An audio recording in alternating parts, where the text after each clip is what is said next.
Next technique, on sheet, dance of death. Dance of death is against a right punch. A couple of different ways of practicing this would be either against a right drag-up punch, where the right leg doesn't step through, or from a right step-through punch. Today we're going to deal with what I would consider the ideal phase of this technique, which is without the step-through punch. Okay? We can, in a lesson privately or in group classes, we can explore the what-if scenarios if the person actually steps through. But the way we first introduced this technique in this school is it's just a drag-up right punch. Okay? So, person punches at me, my left leg steps off the line. Unlike our yellow belt technique list, you're going to find you're stepping into these strikes now, a little more aggressive, and it takes a little more skill, timing. So left leg steps off the line, I use an inward thrusting block to block my opponent's right incoming strike. From here I shift, keeping my left as I check, into a forward bow, ridge hand strike to the groin. From this position, the forward bow, I allow my left foot to go into a forward twist. That opens up, and that also, as you'll see in a private lesson when you ask this question, it can help against that right step-through punch. So I go into that forward twist stance, my right leg will thread and sickle behind my opponent's leg, simultaneously doing an upward lifting elbow strike, preferably up against the face, depending on the size of the opponent. You can also hit the sternum or into the even as low as the hip joint. Again, in a private lesson, we can explore this.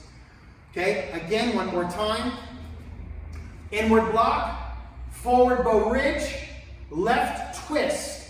Now, as I step through with that right leg, the left arm is going to travel over your opponent's shoulder, grabbing the back side of their thigh. That'll be their right thigh.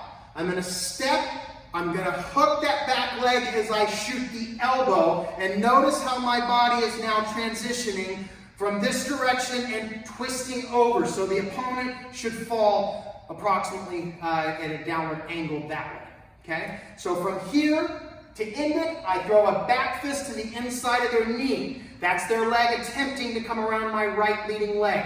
I use the back fist to the femoral artery above the knee joint, and then I finish it off with a chop, a raking chop to the groin. That's the traditional. Some people like a hammer. I'd even see some people punch. Again, traditionally textbook chop, and then from here I would simply move away and step back on guard. Okay? Do this at an angle. This one's a little more sophisticated. Left leg steps in, inward thrusting block, forward bow ridge, left twist, left arm, grabs as I step, elbow strike, back fist, chop. Cross out, step back on guard. Okay, let's try this on a human being. Mr. Gabe. Gabe punches in, block, ridge, grab the thigh as my right leg moves. Now that left leg is now transitioning a bit into a twist. My right leg plants behind my opponent's left leg, simultaneously hitting up, flapping up with the elbow, grabbing their leg at the same time with my left arm, taking them down. Right leg stays forward. Notice this leg will try to travel around. I catch it with my back fist, chop, cross out, step back on guard. An angle here. As he comes in, block, forward bow.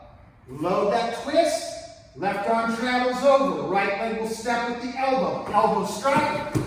Make sure this right leg stays forward. Notice how I have his right leg in a bit of a leg lock here. Okay? I hit my back fist, chop, cross out, step back on guard. Sir? Dance of death.